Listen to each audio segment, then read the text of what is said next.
Jadi kita harus punya boundaries dong untuk bisa menetapkan bagaimana kenyamanan Kita itu. kan akan bertemu dengan banyak sekali orang, banyak sekali pemikiran dan sebagainya. Kalau misalnya kita nggak kuat dengan apa yang kita pegang, akhirnya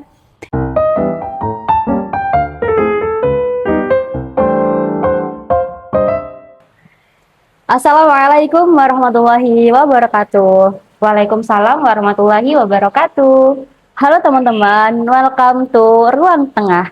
Satu ruang, banyak cerita. Oke, hari ini kita berdua mau ngobrol santai terkait dengan topik yang sangat dekat dengan banyak kalangan, hampir semua kalangan gitu. Di kalangan boomers, milenial, Gen Z sampai dengan Gen Alpha. Kira-kira kita mau ngobrolin apa, Mbak? Ngobrolin teman sefrekuensi. Iya, kita mau ngobrolin tentang teman sefrekuensi bersama kita, Nada Listiansyah dan Devi Feby. Oke. Ngomongin tentang teman sefrekuensi nih, Ustazah. Ustazah ya manggilnya. berat banget. Menurut Ustazah Nada, apa sih arti atau makna dari teman sefrekuensi itu sendiri?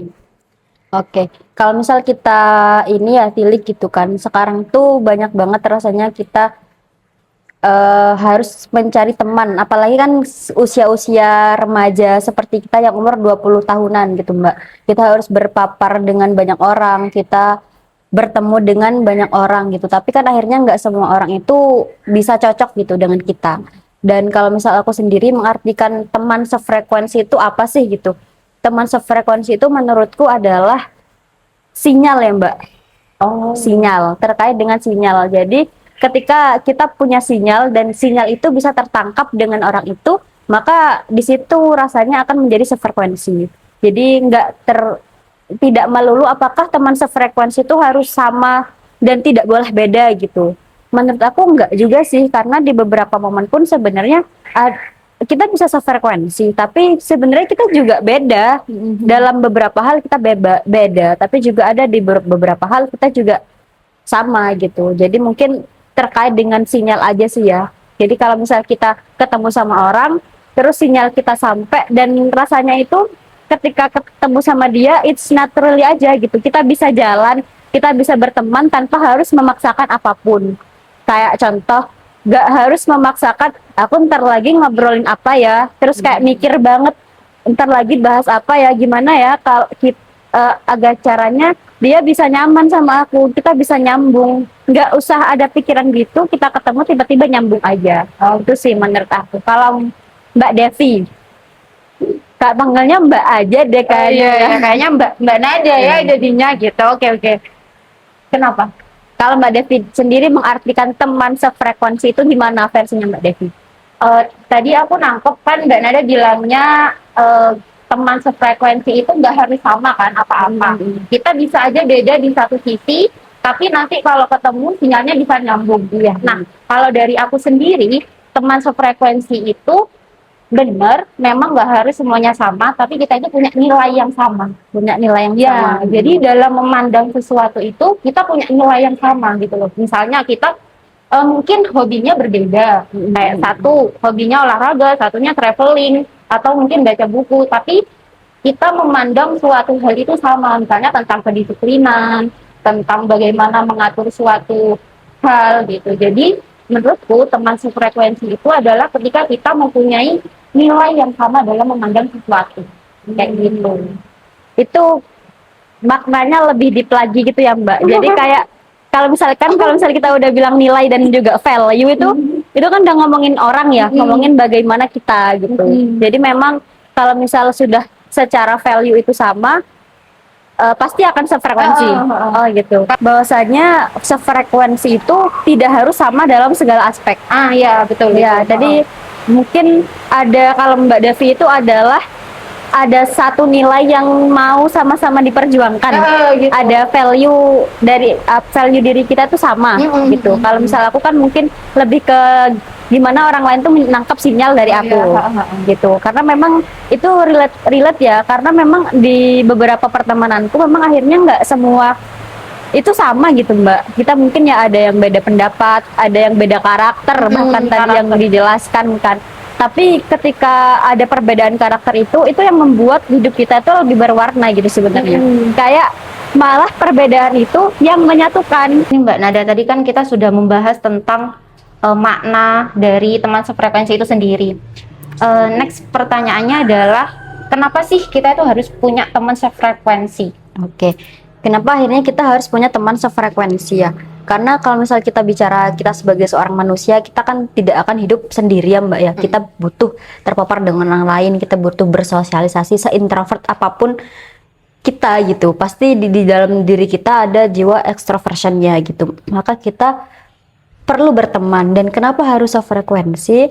Ya agar kita ini aja Mbak, kita nyaman gitu temenan sama orang itu. Karena ketika kita tidak nyaman berteman dengan orang itu, akhirnya apa yang akan kita dapat gitu kan? Akhirnya harusnya kan pertemanan itu menyenangkan ya. Pertemanan itu juga menenangkan. Tapi kalau misal kita tidak sefrekuensi, akhirnya apa yang kita dapat dari pertemanan itu? Maka kenapa pertemanan itu menurut aku juga harus sefrekuensi. Apalagi kalau sebagai aku pribadi ya, orangnya juga nggak bisa kalau misal harus berteman dengan orang yang benar-benar nggak sefrekuensi sama aku itu Mbak. Karena menurutku sangat drain energi banget gitu loh Mbak. Jadi kayak balik-balik terkuras banget energinya, balik-balik bukan bukan happy tapi malah overthinking gitu. Mungkin itu sih. Cuman balik lagi ya, karena tadi aku mendefinisikan teman sefrekuensiku tuh hanyalah sebatas bagaimana mereka menangkap sinyalku. Maka yang harus ditarik adalah apakah kenyamanan yang aku cari tadi itu baik gitu loh Mbak buat aku gitu. Karena kan kadang pertemanan yang sehat juga itu kadang juga malah nggak nyaman Mbak. Iya benar sih. Iya. Kenapa nggak nyamannya kira-kira? Gini, kalau aku pribadi dari aku adalah ketika aku sudah berteman dekat sama seseorang ya, padahal kan kita seharusnya menjadi orang yang paling seharusnya kita kan ketika orang itu berbuat salah, kita menjadi orang yang mengingatkan dia. Nah, aku adalah tipe yang ketika sudah dekat sama seseorang itu, aku tidak berani untuk menegurnya gitu. Ketika sudah sangat dekat, itu sih kalau aku. Jadi memang mungkin tarikannya adalah karena mungkin aku mendefinisikan teman sefrekuensi itu sangat general sekali, maka setelah ada kenyamanan itu yang harus ditarik adalah apakah berteman dengan dia itu baik kan tadi buat aku. Ya tapi mungkin yang perlu di highlight dan juga digaris bawahi adalah yang harus ditanyakan juga ya ke diri pribadi, apakah kenyamanan yang kita dapat dari pertemanan itu baik atau tidak gitu untuk kita. Nah, maksudnya gimana? Maksudnya itu ketika kita udah nyaman gitu ya sama seseorang, terus ya udah seluruh kesalahan kita, seluruh kurang kita itu akhirnya dimaklumin tapi tidak ditegur. Padahal kita kan sebagai manusia itu teguran itu kan sakit ya Mbak. Iya benar. Teguran itu adalah sesuatu hal yang tidak nyaman. Apakah dari teman kita itu kita akan ditegur apa enggak gitu? Kita akan apa ya? Kita akan diperbaiki apa enggak gitu? Jangan sampai kita punya teman sefrekuensi yang membiarkan itu semua terjadi. Nah akhirnya mungkin itu akan nyambung ke definisi yang disampaikan sama Mbak Devi tadi gitu. Makanya aku tadi bilang lebih deep yang dibicarakan. Iya, yang didefinisikan oleh Mbak Devi, karena ketika sudah bicara terkait dengan itu pasti itu akan berhubungan dengan nilai apa yang sedang dipegang dan value apa yang sedang diperjuangkan. Iya benar. Kadang nilai itu sendiri kan apa ya? Misal kita udah berteman dekat, kayak Mbak Nada tadi bilang kan, apakah teman dekat itu tadi bisa menegur kita ketika kita berbuat salah? Karena ada orang yang ya wis lah, yang penting itu bukan urusanku. Ya, jadi betul. meskipun kita sefrekuensi, tapi ketika nilai itu tidak sama, jatuhnya jadi nggak sefrekuensi lagi gitu. Padahal kan ketika nilai yang sama, oh ini teman dekatku, jadi aku harus menegur ketika dia berbuat salah gitu kan. Dan itu nggak nyaman gitu. Iya benar. Maka dari itu kenyamanan itu juga harus diwaspadai juga. Jangan sampai ketika kita yang dikejar adalah kenyamanannya, oh dia sukanya negur-negur aku, masa aku begini ditegur, aku begitu ditegur, akhirnya kita cut off dia gara-gara ketidaknyamanan itu gitu. Maka memang kenyamanan dan kenyamanan itu memang harus agak riskan gitu di situ. Karena tadi memang gini ya Mbak, akhirnya manusia itu kan dinamis, manusia itu berubah. Jadi sangat bisa ya mungkin di awal pertemuan kita sefrekuensi, tapi 1-2 tahun kemudian kita juga sudah nggak sefrekuensi lagi karena mungkin sudah beda nilai, beda banyak, ya beda banyak hal dan sebagainya. Mungkin begitu sih Mbak. Tadi narik dari Mbak Nada bilang kan tentang kenyamanan itu kita harus tahu batasan. Nah, berarti kita harus punya boundaries dong untuk bisa menetapkan bagaimana kenyamanan itu yang akhirnya nanti akan memberikan dampak positif baik ke kita atau justru akan membuat kita lalai gitu. Betul banget. Kayak misal mungkin ya sekarang Dias yang ngomongin nyaman itu gimana? Misal ya Mbak, kita nih lagi main ya, kita main sama teman-teman kita, terus sampai kita itu lupa waktu, lupa sholat gitu kan. Kan sebenarnya kalau misalnya kita bahas tuh sholat kan juga bukan hal yang mudah ya. Untuk kita lagi main asik-asik harus mampir ke masjid, harus sholat dulu. Kalau misal bahas tentang kenyamanan, ya udah nggak usah sholat aja gitu. Nah kalau teman kita udah bilang nggak ngingetin itu, ya udah kita ke bawah aja, itu yang harus menjadi warning. Betul, itu menjadi warning buat kita. Jadi kalau aku pribadi memang memandang teman sefrekuensi itu emang secil itu. Jadi kita nyambung aja udah sefrekuensi. Cuman yang akan mempertahankan hubungan itu adalah value yang nanti akan dipegang oleh orang itu gitu. Benar-benar. Mungkin begitu sih Mbak ya.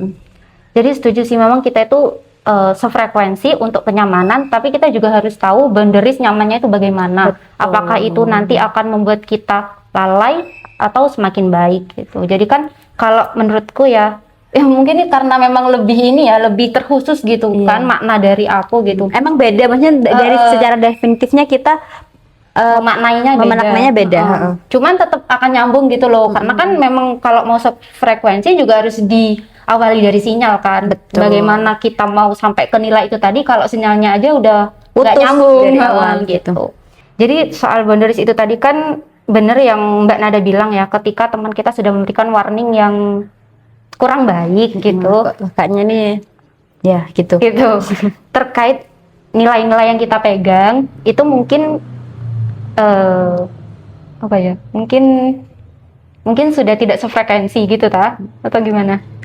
Iya, mungkin masih sefrekuensi tapi sudah harus ada boundaries di situ Mbak. Karena kan menurut aku pribadi itu ya, kita bisa berteman dengan siapapun ya, tapi kita kan juga harus memilih pertemanan itu gitu loh akhirnya. Apalagi kita sebagai seorang muslim. Iya benar. Itu jangankan memilih teman ya, kita bagaimana kita tidur aja kita diatur, apalagi cara kita memilih teman gitu. Sebenarnya tiba-tiba keinget nih Mbak, ada satu hadis yang memang mengatakan ternyata sudah didefinisikan gimana teman sefrekuensi itu gitu. Aku lupa teks lengkapnya, nanti teman-teman kalau salah bisa cek ya, karena aku lupa teks lengkapnya. Intinya gini, ruh kita itu ada seperti prajurit, dan seorang prajurit itu akan bersama dengan yang sefrekuensi itu tadi gitu, yang sama itu tadi gitu. Bahkan guru kami itu pernah cerita ada satu burung gitu ya yang menangkring di satu pohon, padahal sebenarnya burung itu beda jenis gitu, tapi ternyata ketika ditilik ya kenapa akhirnya mereka bisa nangkring di satu pohon, karena mereka punya satu luka yang sama. Gitu. Jadi memang ruh kita itu akan mencari yang sefrekuensi itu tadi. Jadi kayak sudah secara naluriah aja Mbak. Berarti memang sudah Allah desain untuk kecenderungan terhadap seseorang itu ketika dekat sama seseorang gitu ya. Gitu. Terus memang tadi balik ya, ini selingan ya karena tadi baru inget teman-teman. Terus tadi juga kan aku bilang Allah aja atur bagaimana kita tidur. Oh, iya. bagaimana kita makan, apalagi bagaimana kita cara memilih teman. Itu kan juga akhirnya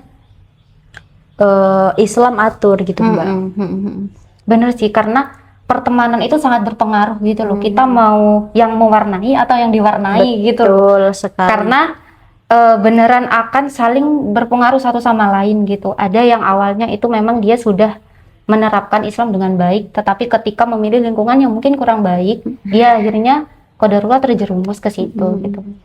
Jadi memang dari kita sendiri, yaitu tadi harus punya boundaries untuk menerapkan bagaimana teman yang sefrekuensi itu. Iya, dan memang in this situation, in this economy, itu memang kita harus punya prinsip dan punya nilai dan juga value yang harus kita pegang secara kuat, agar kita satu tidak mudah terbawa arus, tidak mudah ini arahnya kemana ya gitu. Karena di zaman ini kita kan akan bertemu dengan banyak sekali orang, banyak sekali pemikiran dan sebagainya. Kalau misalnya kita nggak kuat dengan apa yang kita pegang, akhirnya ya udah Mbak, kita akan ikut aja gara-gara oh iya aku nyaman sama dia, aku ngobrol sama dia, kemana-mana sama dia. Tapi dianya ini adalah orang yang mohon maaf ya, maksudnya sebenarnya nilainya juga nggak sama-sama kita. Akhirnya kita kebawa gitu, dan itu juga sudah terbukti, maksudnya lingkungan dan juga pertemanan itu adalah hal-hal yang sangat, ini kita sepakat ya, lingkungan itu adalah hal yang sangat urgent gitu bagi kita, karena lingkungan kita, pertemanan kita itu akan sangat berpengaruh banget gitu Mbak bagi diri kita sendiri. Dan itu juga sudah disebutkan ya, kata hadisnya, redaksi lengkapnya nanti searching sendiri ya guys ya. Agama kita itu tergantung dengan agama teman kita. Iya, jadi memang ya harus sangat boleh berteman dengan siapapun, tapi untuk yang dekat itu harus memilih. Iya, Gitu. yang sefrekuensi Yang tadi, sefrekuensi, yang Tapi- nilainya sama. yang nilainya sama. Tapi Mbak, aku jadi mulai mikir begini ya, akhirnya itu nggak harus sefrekuensi banget gitu loh Mbak. Nggak harus sefrekuensi banget tuh gini, mungkin ya gimana ya jelasnya, korelasinya gini, ketika ya kita berteman dengan mungkin orang yang sebenarnya nilai dirinya itu bagus, akhirnya ketika kita berbuat salah karena dia tulus ya, akan dia tulus berteman dengan kita, dan ketika kita bersalah itu kita ditegur dan sebagainya. Itu kan sebenarnya wah aku nggak nyaman sih, masa aku dikit-dikit tegur, masa aku begini salah, begitu salah. Tapi itu malah kita harus berteman juga sama orang-orang yang begitu. Kan sebenarnya kalau dari aku pribadi, dari definisiku pribadi, akhirnya tuh aku nggak nyambung deh mungkin ya sama dia, masa apa-apa aku salah gitu kan. Jadi kayak sinyalnya nggak nyambung gitu. Nah, iya kan, dari kalau misalnya aku tadi bilangnya untuk mendapat kenyamanan, kan banyak ketidaknyamanannya Mbak akhirnya. Iya, akhirnya. Aku begini Mbak, jangan begini Mbak, jangan begitu. Akhirnya kan gitu kan. Itu kan ditegur berkali-kali juga kadang nggak nyaman ya secara harfiah sebagai manusia. Tapi itu baik gitu ternyata. Dan mungkin kita juga butuh akhirnya berteman dengan atau memaparkan diri dengan orang-orang yang begitu. Jadi kita nggak cuman cari kenyamanan aja, tapi Ada kebaikan di situ. iya, ada kebaikan di situ. Karena itu tadi kan, selain frekuensi, berarti kan kita, karena tadi kita juga sudah punya boundaries, jadi kita kayak bisa menganalisis lagi gitu loh, apakah orang ini tuh frekuensi yang samanya itu dalam artian apa lagi gitu Iya, kan. bener, Karena bener, kan, bener. karena yang ketidaknyamanan menegur, itu kan tadi, jadinya kan karena kita sudah punya nilai yang kita pegang itu, bukan berarti, gimana ya ngomongnya? Gimana Mbak? Oh, maksudnya itu benar, kita sama orang itu mungkin nggak terlalu sefrekuensi kan tadi bilangnya kan. Cuman karena kita sudah punya boundaries itu tadi, jadi kita kayak masih bisa menganggap itu satu frekuensi gitu loh. Iya, Iya kan? Iya gitu. bener. Jadi memang iya nilai Satu frekuensi secara nilai gitu. iya ya. gitu. Satu frekuensi. Betul Gitu. sekali. Begitu, karena memang di zaman sekarang itu memang kita harus benar-benar pintar untuk memilah dan memilih dengan siapa kita mau mendekatkan diri. Iya. Bahkan kita tuh kan diajarkan ya untuk ya mendekatkan diri dengan orang yang lebih baik daripada kita gitu, agar kita juga ketularan baik. Karena kalau misal kita bersahabat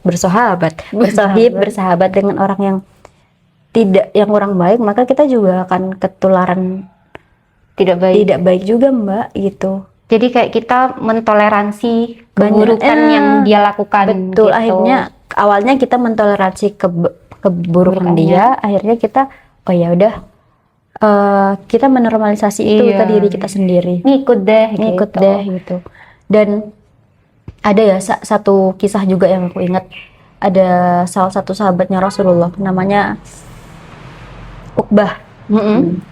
Nah, dia ini sebenarnya dia itu dari kalangan status sosialnya itu rendah gitu, Mbak. Maksudnya bukan dari kalangan orang atas gitu. Nah, karena dia pengen mengejar status sosial itu, akhirnya dia berteman dengan siapa ya, salah satu tokoh Quraisy, Abu Jahal, dengan kafir Quraisy.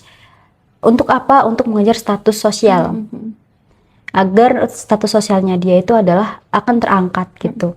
Nah, kita tahu lah ya Abu Jahal. Nah, pada satu momen itu dia ngadakan acara dan dia ngundang Rasulullah.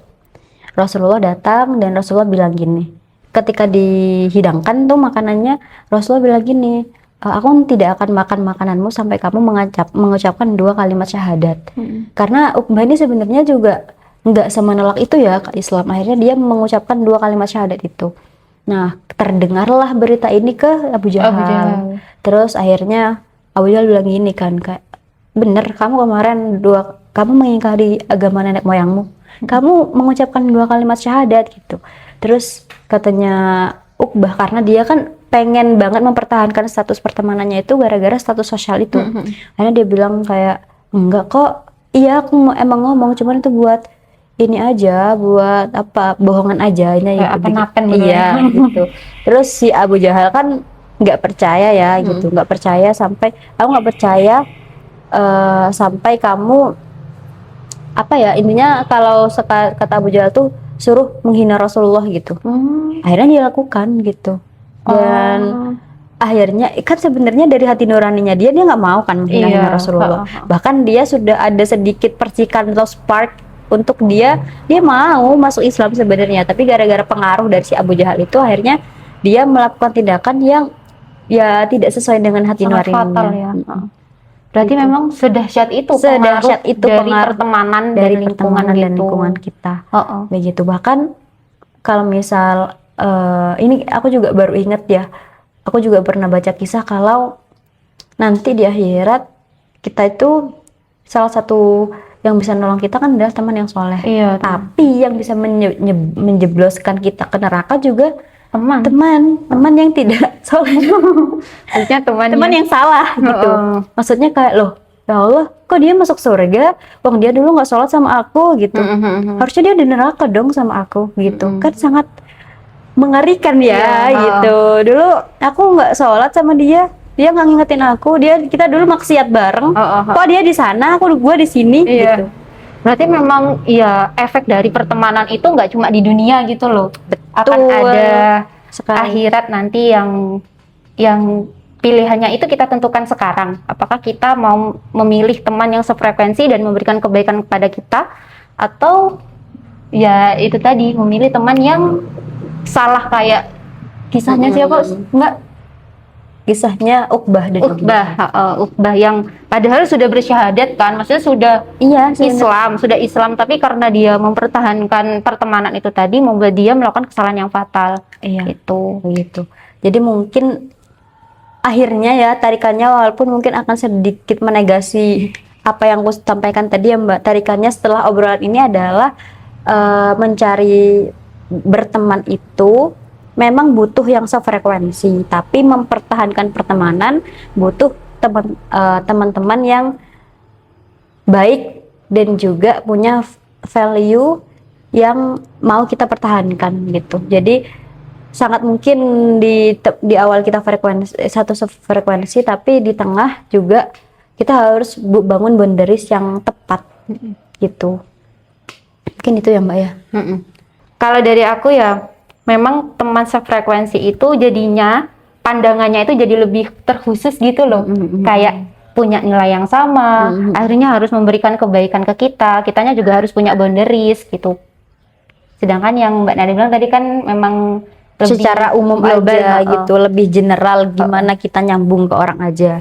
Tapi ternyata nyambung aja nggak cukup. Iya, nyambung aja nggak cukup. Oke, jadi ruang tengahnya ketemu nih akhirnya. Dari dua perspektif ini nyambung aja, sinyalnya ketemu aja nggak cukup. Bagaimana kita harus bisa mempertahankan punya nilai yang sama, pandangan yang sama, untuk akhirnya nanti bisa memberikan kebaikan ke kita baik di dunia maupun di akhirat kayak gitu teman-teman. Betul. Dan memang kita harus mencari teman-teman yang bukan hanya yang sefrekuensi, tapi juga yang baik, yang bagaimana yang sudah Allah ajarkan dan Rasulullah ajarkan bagaimana cara memilih teman. Dan kalau misal kita nggak bisa merasa eksklusif juga ya Mbak, kayak dia nggak baik, aku nggak mau temenan sama dia, nggak boleh gitu bisa, juga. Iya. Jadi kalau misal kita masih belum bisa menemukan orang yang baik, berarti kitanya belum baik gitu. Jadi mungkin kita menjadi orang yang baik dulu, akhirnya energi kebaikan kita itu akan menarik orang-orang yang juga baik gitu. Karena ruh-ruh tadi akan itu mengenal yang sefrekuensi, kan saling mengenal yang sefrekuensi gitu kan. Iya itu.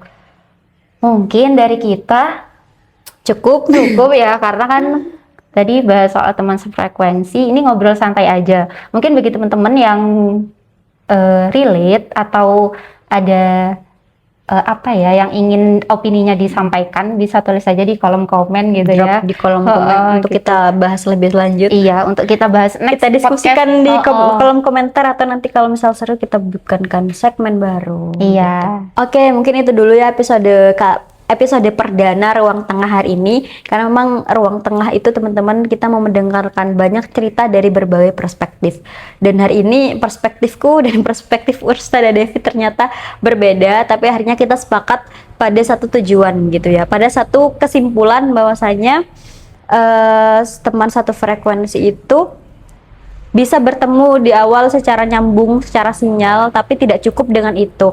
Harus diartikan lebih mendalam, harus sefrekuensi. Di sini harus didefinisikan bukan cuma sefrekuensi untuk nyambung aja, tapi juga secara nilai dan juga secara value, agar prinsip hidup kita, value kita juga tidak akan luntur gara-gara kita cuma mencari teman sefrekuensi dengan kedok kenyamanan itu gitu. Kadang memang tidak semuanya pertemanan kita akan ada kenyamanan di sana, tapi yang kita cari adalah selain kenyamanan, kita juga mencari kebaikan dunia dan juga akhirat. Begitu. Semoga pertemanan kita semua, pertemanan teman-teman semua adalah pertemanan yang baik, pertemanan yang bisa membawa kita, mendekatkan kita ke Allah Subhanahu wa Ta'ala. Iya, dan semoga kita semua dikaruniai teman-teman yang baik, dan juga jangan lupa menjadi orang baik. Dan mungkin itu podcast dari kita pada episode kali ini di Ruang Tengah. Sampai jumpa di next episode. Bye-bye. Bye-bye. Assalamualaikum warahmatullahi wabarakatuh. Waalaikumsalam warahmatullahi wabarakatuh.